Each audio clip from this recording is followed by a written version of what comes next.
There is a taste in here that you cannot find in other vegetables. And the more you eat, the more it's become tasty and you keep on, asking for it.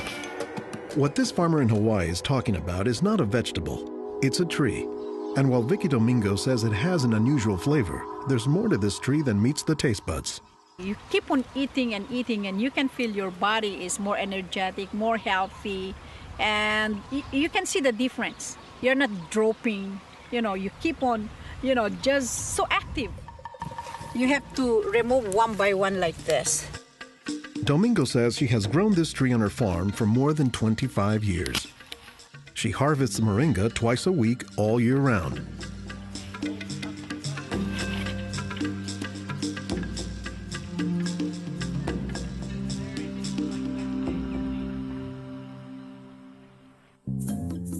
Every week, Domingo sends 1,000 pounds of moringa to the mainland. The rest of it ends up here at a Honolulu farmer's market, where most of her customers have eaten it their entire lives.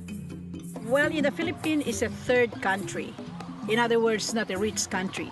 We cannot afford to go to the doctor for medicinal purposes. So we use this in our daily lives so we can have more energy, more vitamins to supplement our daily nutrition in our body. The tree is called moringa, or as the Filipinos call it, marongay. An awful lot of cultures have one or more plants that are kind of markers that people think of themselves when they think of that plant. Dr. Will McClatchy is an ethnobotanist at the University of Hawaii. He studies the ways that humans interact with plants. If you drive around Honolulu here, you'll see a lot of houses have at least one marongay in the yard, maybe a little forest of them, and that's a pretty good indicator that there's a Filipino family there. Jokingly, we say it our Filipino banner, which is our Filipino flag. Once you see this, that means all Filipino stays there. Domingo says there are many nutritional and medicinal uses for moringa.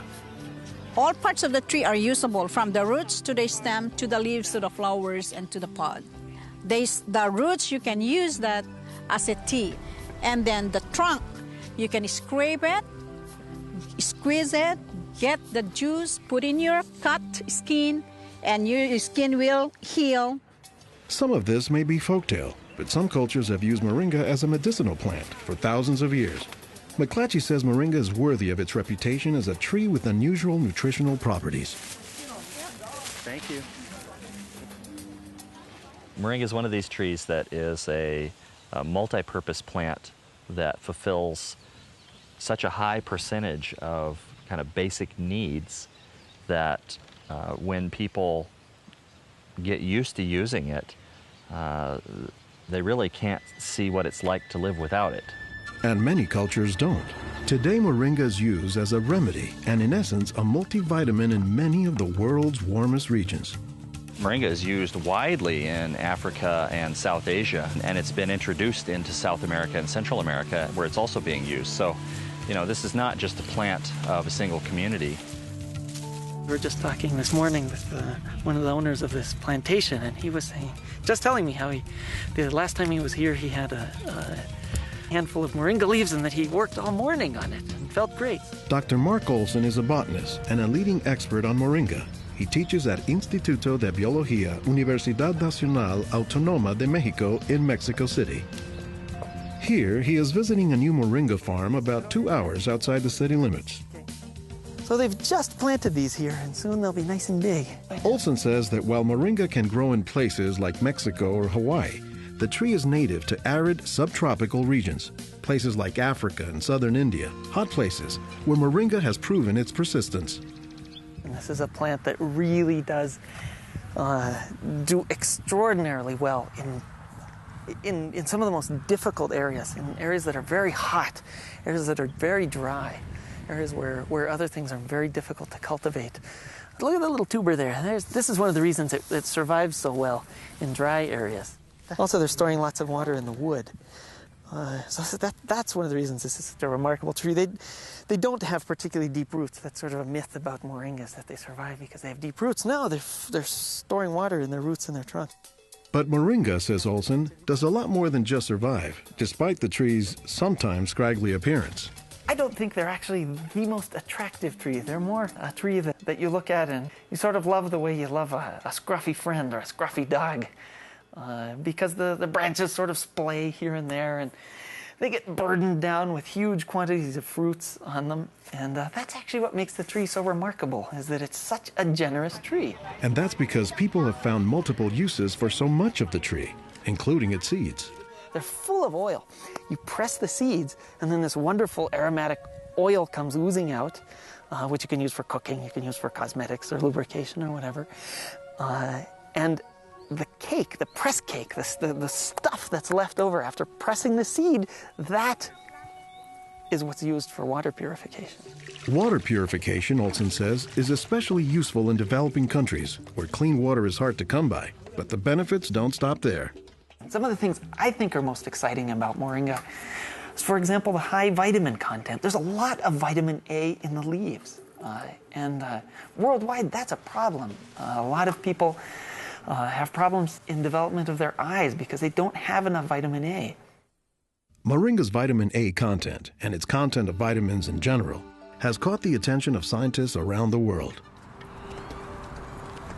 So I started to read about moringa, and I was absolutely amazed about the richness in nutrients, in many antioxidant compounds, in vitamins. Dr. Monica Marcoux is a pharmacologist who has studied many plants. She has done extensive research on moringa and says it has significant nutritional potency. This subject is one of the topics of her recently published book, Miracle Tree.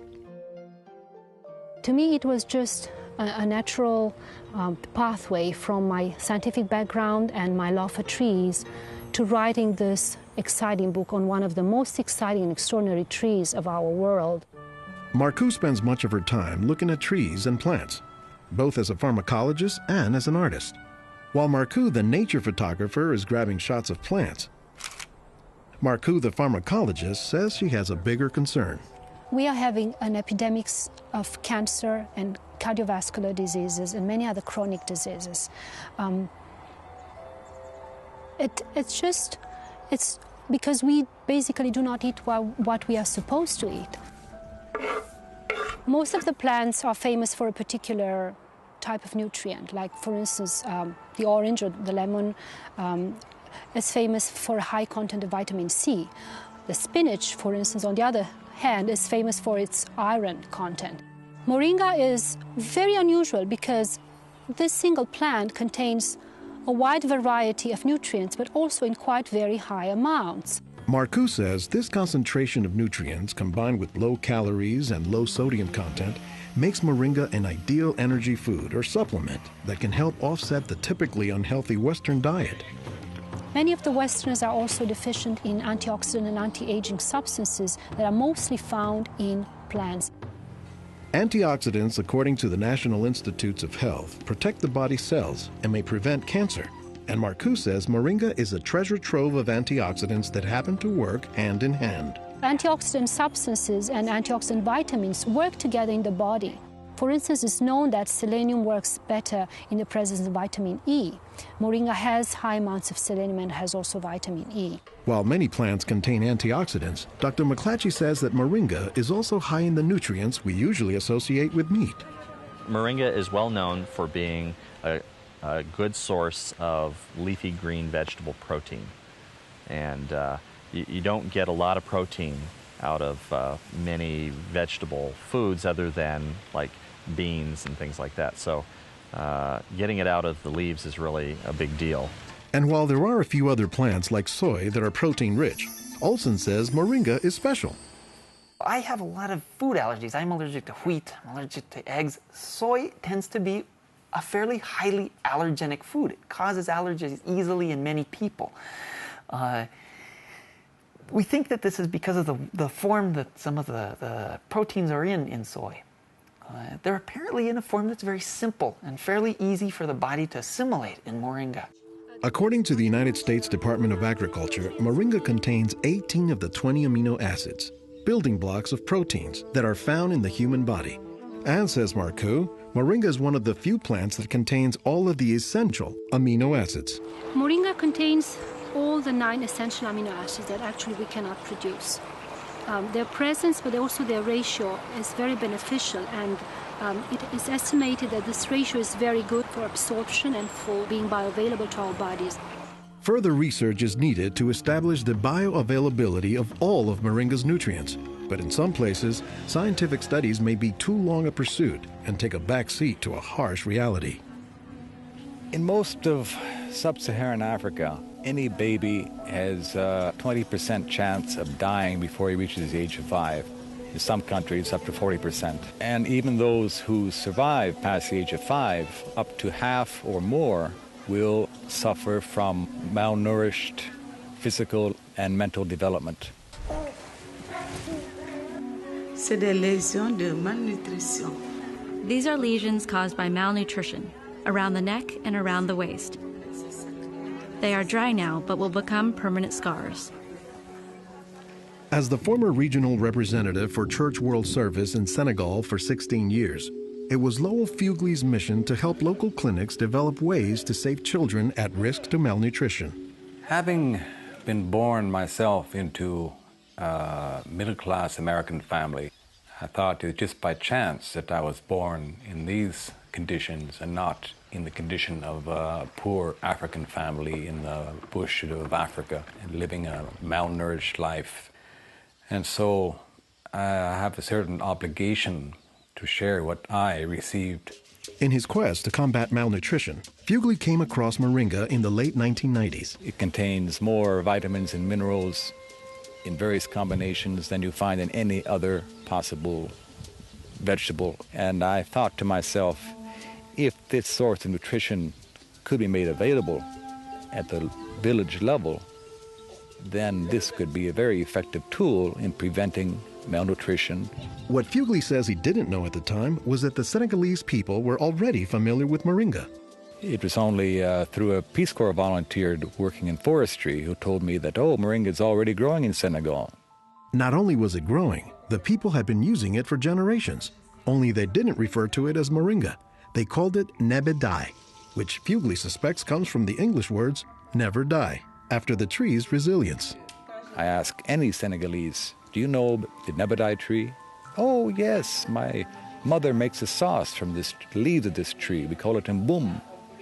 Every Senegalese knew this tree. The problem, says Fugley, was that it was prepared and used in ways that diminish moringa's nutritive contents. They boil the leaves too long, they throw out the water that is boiled in and where many of the vitamins are located, and so they lose a lot of the benefits that the leaves could provide. So Fugley went to work, both planting moringa trees and, more importantly, educating healthcare workers on how moringa can help stave off malnutrition. Regarde tonton. Regarde celui-là. Regarde tonton. Tu as vu? Non, non, celui-là même. Pour le moringa. I was trained in 1998, and right away we saw the virtues of using moringa because of its very high nutritional value. So we began using it right away on an experimental basis. Après la formation, con le moringa. Healthcare workers learned to grow their own moringa trees, dry the leaves, and pound them into powder, maintaining all the nutrients. Nursing mothers were taught to add a spoonful of moringa to their food morning, day, and night to increase their milk production. They were also told to add moringa to all of their family's meals. When we introduced this tree in Senegal, or uses of the tree and different ways of using it, the reactions of the people there was that, well, this is our tree. You know, you're just adding on what we know already. As people changed their habits, Fugley says the results were clear, especially among children. They'll look happier, they'll have more energy, they'll smile.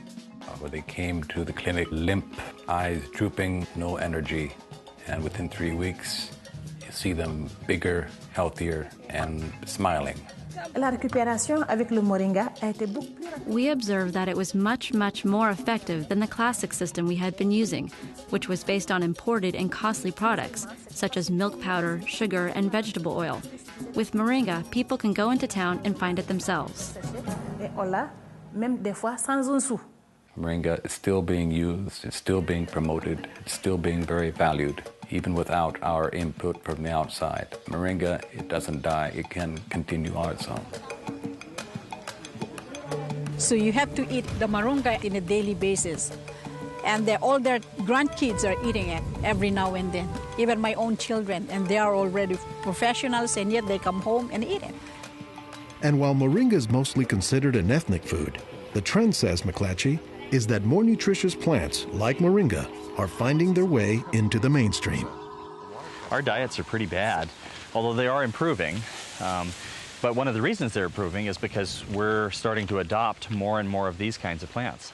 I've been in villages where the only trees that survive and grow well are Moringa oleifera, which is really amazing when you consider how many useful things the tree provides. Moringa it comes very close to being a perfect source of nutrients in terms of variety and concentration. So that is, I think, very unique about this moringa tree.